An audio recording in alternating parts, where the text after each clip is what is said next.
فرمایا کہ اما یبلغن عندک الکبر، کہ جب وہ بڑھاپے کو پہنچ جائیں، احدہما او کلاہما، ان دونوں میں سے کوئی ایک والدین میں سے یا دونوں کے دونوں اگر تمہارے سامنے بڑھاپے کی عمر کو پہنچ جائیں، فلا تقل لہما اف، تو پھر ان کو اف بھی مت کہنا، وقل لہما قولا کریما، اور ان کے ساتھ بھلائی کی بات کرنا، واخفض لہما جناح الذل من الرحمہ، اور عجز و انکساری کے بازو رحمت سے بچھا دیا کرنا، اور اپنے رب سے یوں کہا کرنا، رب ارحمہما، اے ہمارے رب ان پر رحم فرما، جیسا کہ انہوں نے رحم و کرم کے ساتھ ہماری پرورش کی۔ تو اگر اس صفت میں ہم دیکھتے ہیں اللہ تبارک و تعالیٰ نے ہمیں پیدا کیا، اصل میں اللہ ہمارا خالق ہے، اللہ ہمیں پیدا کرنے والا ہے، لیکن اس پیدائش کا جو سبب بنتے ہیں وہ والدین ہیں۔ اور پھر اس کے بعد ایک چھوٹے بچے کے ہونے سے لے کر بھری جوانی تک اور پھر پوری عمر تک جو شخص زندہ رہتا ہے، چلتا ہے، پرورش پاتا ہے، کھاتا پیتا ہے، وہ سب انہی والدین کی مرہون منت ہے۔ اگر چھوٹے سے بچے کو وہ چھوڑ دیں جس وقت اس کو اپنا آپ بھی نہیں پتہ، نہ اس کو کھانے پینے کا پتہ، نہ اس کو پہننے اوڑھنے کا پتہ، نہ اس کو سردی گرمی کا پتہ، تو ظاہر ہے وہ سروائیو نہیں کر پائے گا، وہ مر جائے گا۔ اس کو جو زندہ رکھا، حقیقت میں تو اللہ تعالیٰ نے ہی زندہ رکھا، لیکن دنیا میں جو اس کا سبب بنے وہ والدین بنے۔ اسی لیے سب سے زیادہ حق اللہ کے بعد جو ہمارے اوپر ہے، بندوں میں نبی علیہ الصلوۃ والسلام کے حقوق کے بعد سب سے زیادہ اور سب سے پہلا حق ہم پر والدین کا ہے۔ اور والدین میں سے بھی جو ماں ہے، ماں کے بارے میں واضح طور پر قرآن کریم کی آیات بھی موجود ہیں۔ فرمایا کہ وَوَصَّيْنَا الْإِنسَانَ بِوَالِدَيْهِ، ہم نے انسان کو حکم دیا کہ اپنے والدین کے ساتھ اس نے سلوک کرے۔ پھر آگے جا کر صرف ماں کا تذکرہ، حملته امه کرہا ووضعته کرہا وحمله وفصاله 30 شہرا، کہ ماں نے بچے کو اٹھا کر رکھا، اپنے پیٹ میں 9 ماہ تک اٹھا کر رکھا، تکلیف سے اٹھایا، تکلیف سے جنا۔ تو جو ماں کا حق ہے، جو ماں کی عظمت ہے، وہ یقیناً باپ سے بھی زیادہ بلند ہے۔ ایک شخص حضرت عبداللہ ابن عمر رضی اللہ تعالیٰ عنہما کے پاس آیا اور آ کر کہنے لگا کہ حضرت میں نے اپنی ماں کو خراسان سے اٹھایا۔ اب خراسان کتنا دور ہے؟ کہا خراسان سے اپنی ماں کو اٹھایا اپنے کندھے پر اور حج کروانے لے کر آیا۔ اب یہ کتنا فاصلہ بنتا ہے؟ خراسان سے اپنی ماں کو اپنے کندھے پر اٹھا کر لے کر آیا اور میں نے حج کروایا، اتنا لمبا سفر، پھر حج میں نے پورا اپنے کندھوں پر ماں کو کروایا، تو کیا جو ماں کا حق مجھ پہ ہے میں نے وہ ادا کر دیا؟ تو آپ نے فرمایا کہ تمہاری ماں نے تمہیں پیٹ میں رکھ کر جو ایک چکر لگایا تھا، ابھی تم نے اس چکر کا بھی حق ادا نہیں کیا۔ تو اتنا حق ماں کا ہے۔ یہ خاتون صحابیہ نبی علیہ الصلوۃ والسلام کی خدمت اقدس میں حاضر ہوئی اور حاضر ہو کر انہوں نے عرض کی کہ یا رسول اللہ، یہ ارشاد فرمائیے کہ میرے حسن سلوک کا سب سے زیادہ حقدار کون ہے؟ تو فرمایا تمہاری ماں۔ کہا اس کے بعد؟ پھر کہا تمہاری ماں۔ کہا اس کے بعد؟ پھر کہا تمہاری ماں۔ پھر کہا اس کے بعد؟ پھر کہا تمہارا باپ۔ 3 مرتبہ فرمایا تمہاری ماں، پھر فرمایا تمہارا باپ۔ تو واقعی جو ماں کی عظمت ہے، زندگی میں ہمیں چاہیے کہ اپنے والدین کی قدر کر لیں، ماں کی خدمت کر لیں۔ جو اپنے والدین کی خدمت گزار ہوتے ہیں یقیناً وہ دنیا میں بھی سرخرو ہوتے ہیں اور آخرت میں بھی ان کے لیے بلند درجات ہوں گے۔ اور جو ابھی تک اس نعمت سے محروم ہیں، اپنے والدین کا خیال نہیں رکھتے، والدین کو دیکھتے نہیں، والدین کو پوچھتے نہیں، مجھے ایک صاحب نے کہا کہ آپ اس موضوع پر لازمی گفتگو کیجیے گا. اس کی وجہ یہ ہے کہ بہت سارے ہمارے ینگسٹر اسپیشلی آج کل سوشل میڈیا کے دور میں اور جناب جو کچھ باہر دوست و یاروں کی نشستیں سنگتیں ہو رہی ہیں ان میں اپنے والدین کو فراموش کر رہے ہیں. تو خصوصی طور پر ہمیں اس کے اوپر توجہ کی ضرورت ہے. اچھا، یہ دونوں طرف سے ہونا چاہیے. بچوں کو بھی چاہیے کہ وہ اپنے والدین کا خیال رکھیں، اور میں سمجھتا ہوں کہ والدین کی طرف اٹریکشن کے اندر خود والدین کا ایک بہت بڑا کردار ہوتا ہے اور ہونا چاہیے. والدین خود اپنے بچوں کا اتنا خیال رکھیں کہ بچوں کو یہ احساس ہو کہ اگر دنیا میں سب سے زیادہ ہمارا خیال رکھنے والا، ہماری قدر کرنے والا کوئی ہے تو وہ یہی لوگ ہیں. ان کے بغیر ہماری دنیا نہیں ہے، بلکہ ہمارا گھر ان کے بغیر قبرستان ہے. بچپن سے لے کر بڑھاپے تک، جوانی تک، جب تک ہماری عمر ہے اور جب تک ہم اپنے والدین کو اپنی آنکھوں کے سامنے دیکھتے ہیں، صرف اور صرف ان کو احسان، صرف اور صرف ان کو کرم کرتا ہوا ہی دیکھتے ہیں. چھوٹا سا بچہ ہوتا ہے، جب اس کو کچھ کہنا نہیں آتا، اپنی بات سمجھانی نہیں آتی، اس وقت سے ماں اس کی بات سمجھتی ہے، خود گیلے پر سو جاتی ہے، اس کو سوکھے پر سلاتی ہے کہ کہیں میرے بچے کو ٹھنڈ نہ لگ جائے. اسی لیے کہتے ہیں کہ ماں کا پیار اتنا ہے، ماں ناراض بھی ہو جائے تو ماں اپنے بچے سے قطع تعلق نہیں کرتی. والد اگر کسی وجہ سے بچے سے ناراض بھی ہو جائے، دل اس کا اپنے بچے کی طرف ہر وقت مائل رہتا ہے. بچہ ایک مرتبہ اگر اپنے باپ سے آ کے معافی مانگ لے تو وہ ظاہر ہے اس کی اولاد ہے، اس کا دل پھر نرم ہو جاتا ہے، اس کا دل پھر موم ہو جاتا ہے. خصوصیت کے ساتھ یہ جو بڑھاپے کا ذکر قرآن کریم کے اندر کیا گیا ہے کہ جب وہ بڑھاپے کو پہنچ جائیں تو اس وقت تم اپنی رحمت کے بازو ان کے سامنے کھول دینا عزت و انکساری کے ساتھ، اور انہیں اف تک نہ کہنا. جوانی میں تو ظاہر ہے کہ اکثر ایسا ہوتا ہے کہ منع کرنے کی ہمت بھی نہیں ہوتی، والدین میں بھی طاقت ہوتی ہے. اگر بچہ منع کر دے تو والدین ڈانٹ بھی دیتے ہیں، مار بھی دیتے ہیں، لیکن جب وہ بڑھاپے کو پہنچ جاتے ہیں تو ظاہر ہے کہ اس وقت ڈانٹنے مارنے کی طاقت ذرا کم ہوتی ہے، اور بس وہ اپنے بچوں کے انکار پر اور بچوں کے برے رویے پر رو دیا کرتے ہیں اور ایک صدمے میں چلے جاتے ہیں. اسی طریقے سے بچہ بھی جب تک چھوٹا ہوتا ہے تو ظاہر ہے جرأت انکار ذرا کم ہوتی ہے. والدین بوڑھے ہوتے ہیں تو بچے جوان ہو جاتے ہیں، تو اس وقت جوانی بھی جوش مارتی ہے اور سرکشی بھی عروج پر ہوتی ہے. تو یہ وہ خاص وقت ہوتا ہے کہ جب والدین بوڑھے ہیں، بچے جوان ہیں، سرکشی عروج پر ہے، اور والدین کے اندر اتنی طاقت نہیں ہے کہ وہ روک سکیں. تو پھر بچے اکثر حکم عدولی کرتے ہیں، بچے اکثر پھر ان کی طرف توجہ کم کرتے ہیں. تو یہ وہ خاص وقت ہے جس وقت ان کو بہت سنبھالنا ہے، جس وقت ان کا بہت خیال رکھنا ہے، جب والدین خصوصی طور پر بوڑھے ہیں. ویسے تو ان کے حقوق کبھی بھی کم نہیں ہوتے، چاہے وہ جوان بھی ہوں، ان کے حقوق ویسے ہی رہتے ہیں، لیکن بڑھاپے میں زیادہ ان کا خیال رکھنا ہے. اور ہمارے یہاں بڑھاپے میں ہی زیادہ تر ہم ان کو اگنور کرتے ہیں، اور پھر بڑھاپے میں ظاہر کچھ امراض بھی ایسے ہو جاتے ہیں، کچھ عوارض ایسے لاحق ہو جاتے ہیں کہ جن کی وجہ سے وہ بالکل اپنے بچوں کے اوپر ہی تکیہ کر لیتے ہیں، اپنے بچوں کے اوپر ہی وہ اکتفا کرتے ہیں. اس وقت ان کو سنبھالنا بہت ضروری ہے. یہ جو فرمایا کہ اف بھی مت کہنا،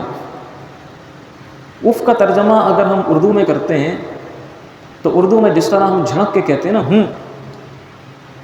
جھڑک کے کہہ دیتے ہیں، یا ناگواری کا احساس دلاتے ہیں. بنیادی طور پر یہ جو اف کا ترجمہ ہے یہ ناگواری کا احساس ہے. ناگواری کا احساس کسی طور پر بھی اپنے والدین کو نہیں دلانا کہ ہمیں ان کی کوئی بات ناگوار گزری ہے. یہاں تک بھی علماء نے لکھا ہے، مفسرین نے لکھا ہے اس کی تفسیر میں کہ تمہاری ماں جب تم چھوٹے تھے تمہیں صاف کرتی رہی، تم بستر پہ پخانہ پیشاب کرتے تھے، وہ صاف کرتی رہی، کبھی اس نے ناک بند نہیں کی، کبھی اس نے ناگواری کا احساس تمہیں نہیں ہونے دیا. تو اگر باپ یا ماں تمہاری بوڑھے بھی ہو جاتے ہیں، والدین اگر بوڑھے بھی ہو جاتے ہیں اور بڑھاپے کی وجہ سے یا بیماری کی وجہ سے کسی ایسی حالت میں چلے جاتے ہیں کہ وہ پاخانہ پیشاب خود نہیں کر پاتے، وہ بستر پہ کر دیتے ہیں اور تمہیں صاف کرنا پڑتا ہے۔ تو کہا کہ وہ صاف کرتے وقت اگر تمہیں ناگواری ہو اور اگر تمہاری ناک بند ہو جائے تو یہ بھی اف کی تعریف میں داخل ہے کہ تم نے اس موقع پر ذرا سا بھی ان کو یہ احساس بھی نہیں دلانا کہ تمہیں بو آ رہی ہے اور تمہیں کسی قسم کی کوئی ناگواری کا احساس ہو رہا ہے، تو اس موقع پر اپنی ناک کو بند کر لینا یہ بھی اف کی تعریف میں داخل ہے۔ ولا تقل لهما اف فلا تقل لهما اف، کہ تم نے اف بھی نہیں کہنا، یعنی ایسے موقع پر اگر تمہیں ان کا پاخانہ پیشاب بھی صاف کرنا پڑتا ہے تو یہ تمہارے لیے بڑی سعادت کی بات ہے، بالکل بھی ناگواری کا احساس۔ اور والدین اتنے کریم ہوتے ہیں، اتنے شفیق ہوتے ہیں کہ اگر اس حالت میں بھی ان کو یہ اندازہ ہو جائے کہ میرے بچے کو تکلیف ہو رہی ہے تو وہ والدین شاید اپنے بچے کی اس تکلیف کو بھی محسوس نہ کریں، برداشت نہ کریں، وہ یہ کہہ دیں گے کہ بھائی بس ٹھیک ہے ہم جیسے ہیں، آپ تکلیف نہ کرو، بخوشی میں وہ ریلیکس کر دیں گے کہ آپ ایزی ہو جاؤ، آپ تکلیف نہ کرو، میرے بچے کو پریشانی ہو رہی ہے، میرے بچے کو تکلیف ہو رہی ہے۔ اتنی محبت والدین کی ہوتی ہے، خصوصاً ماں کی، کہ سمندر کا پانی شاید ختم ہو سکتا ہے لیکن ماں کا پیار ختم نہیں ہو سکتا۔ ماں کے پیار کی جو ٹھنڈی چھاؤں ہے، بڑے بڑے گھنے جنگلات سے وہ ٹھنڈی چھاؤں زیادہ ہے۔ اسی طرح یہ بھی حضرت علی کرم اللہ تعالیٰ وجہ الکریم نے کہا کہ اگر تمہارے کپڑوں پر مٹی لگی ہوئی ہے، گرد لگی ہوئی ہے، اور کپڑوں پر تمہارے کوئی ایسی کوئی جناب چیزیں لگی ہوئی ہیں، تم اپنے کپڑوں کو جھاڑتے ہو تو کبھی والدین کے سامنے اپنے کپڑوں کو جھاڑنا نہیں، کہیں ایسا نہ ہو کہ تمہارے کپڑوں کی گرد اڑ کر، غبار اڑ کر ان کے چہرے پر لگ جائے، ان کے جسم پر لگ جائے۔ اتنا احترام کرنا ہے، ماں کے سامنے، باپ کے سامنے ایسے کھڑے ہونا ہے جیسے ایک بھاگا ہوا غلام ہوتا ہے جو انتہائی خطا کار ہوتا ہے، مجرم ہوتا ہے، اس کو پکڑ کر لے کر آیا جاتا ہے، اس کو اپنی غلطی کا اعتراف ہوتا ہے، اپنی غلطی کا احساس ہوتا ہے، تو آقا کے سامنے جس طرح بھاگا ہوا غلام، صرف غلام نہیں، بھاگا ہوا مجرم غلام جس طرح اپنے آقا کے سامنے سر جھکا کر کھڑا ہوتا ہے، اپنی غلطی کے اعتراف اور احساس کے ساتھ کھڑا ہوتا ہے، اس طرح اپنے والدین کے سامنے کھڑے ہونا ہے۔ ان سے اونچی آواز میں بات نہیں کرنی، ان سے آگے نہیں چلنا۔ ایک شخص نبی علیہ الصلوۃ والسلام کی خدمت میں حاضر ہوا، حضرت عائشہ صدیقہ رضی اللہ تعالیٰ عنہ طیبہ طاہرہ سے مروی ہے کہ ایک شخص حضور کی خدمت میں حاضر ہوا، اس کے ساتھ اس کی بیٹی بھی تھی۔ تو اس بیٹی سے، اس لڑکی سے اللہ کے رسول نے پوچھا کہ جو تمہارے ساتھ بوڑھا شخص ہے یہ کون ہے؟ تو کہا کہ یہ میرا باپ ہے۔ تو اللہ کے رسول نے فرمایا کہ کبھی اس سے آگے مت چلنا، کبھی اس سے آگے مت چلنا، کبھی اس سے پہلے مجلس میں مت بیٹھنا، اللہ اکبر، اور اس کے سامنے آواز بلند مت کرنا، اس سے پہلے مت بولنا۔ تو اتنا عزت و احترام ہمارے دین نے والدین کا سکھایا ہے، اور خصوصاً جب وہ بوڑھے ہو جائیں تو کہا کہ ان کے سامنے اف بھی مت کہنا، اور عاجزی انکساری کے ساتھ اپنے بازو ان کے سامنے کشادہ کر دیا کرنا، جب بھی وہ تمہیں نظر آئیں تو بڑھ کر انہیں اپنے سینے سے لگا لینا، ان کا احترام کرنا، اور اللہ تعالیٰ سے یہ دعا کیا کرنا کہ رب ارحمہما کما ربیانی صغیرا، اے اللہ جس طرح انہوں نے شفقت کے ساتھ، رحم کے ساتھ، کرم کے ساتھ میری پرورش کی ہے، اسی طریقے سے یا اللہ ان پر رحمت فرمانا، ان پر کرم فرمانا۔ اچھا، یہ دنیا میں بھی ہے جب تک وہ زندہ ہیں، موبائل میں ٹائم دیکھنا ہے، جب تک وہ زندہ ہیں یہ دنیا میں بھی ہے کہ ان کے لیے دعا کرنی ہے کہ رب ارحمہما کما ربیانی صغیرا، جس طرح انہوں نے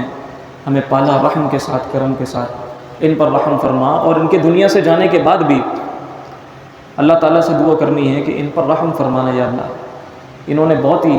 رحم کے ساتھ، بہت ہی شفقت کے ساتھ، بہت ہی کرم کے ساتھ انہوں نے ہمیں پالا ہے، ہماری پرورش کی ہے، ان پر رحم کرنا۔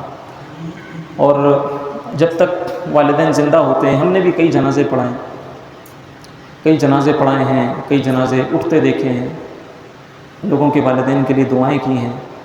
لیکن جب اپنی ماں کا سایہ سر سے اٹھا ہے تو اس احساس کو بیان نہیں کیا جا سکتا کہ یہ احساس کیا ہے۔ ایسا لگتا ہے کہ جیسے ایک دعا کرنے والے ہاتھ، تھامنے والے ہاتھ وہ اب رخصت ہو گئے ہیں۔ اب کون ہیں جن کے لیے انسان اپنے والدین کے گھر جائے، کس سے ملاقات کرنے کے لیے جائے، وہاں ویرانیوں کے ڈیرے ہیں،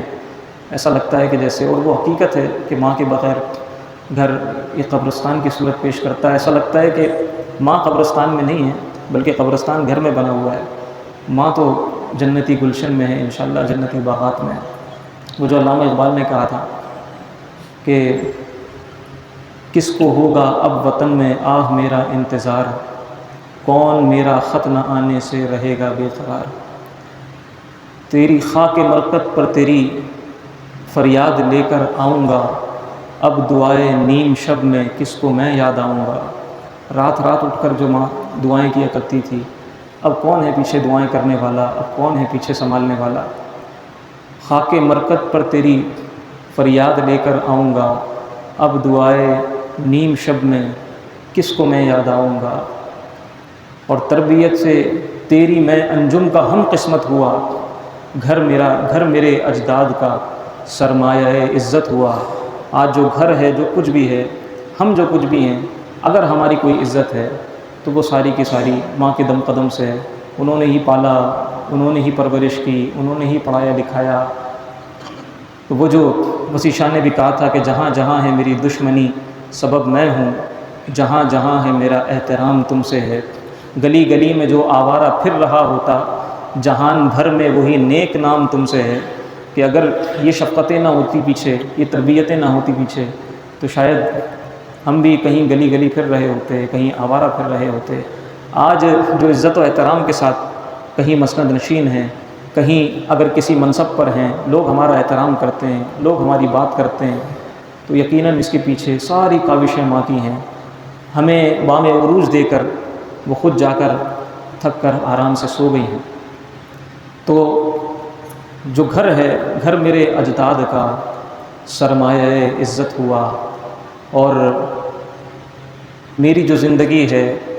وہ آپ کی محنت سے ہماری زندگی بن گئی۔ اور پھر جب ہم آپ کی خدمت کے قابل ہوئے، جب میں خدمت کے تیرے قابل ہوا، تو چل بسی آسماں تیری لحد پر شبنم افشانی کرے، سبزہ نورستہ اس گھر کی نگہبانی کرے۔ تو بس درخواست یہی ہے، آج کا پیغام یہی ہے کہ جن کے والدین حیات ہیں،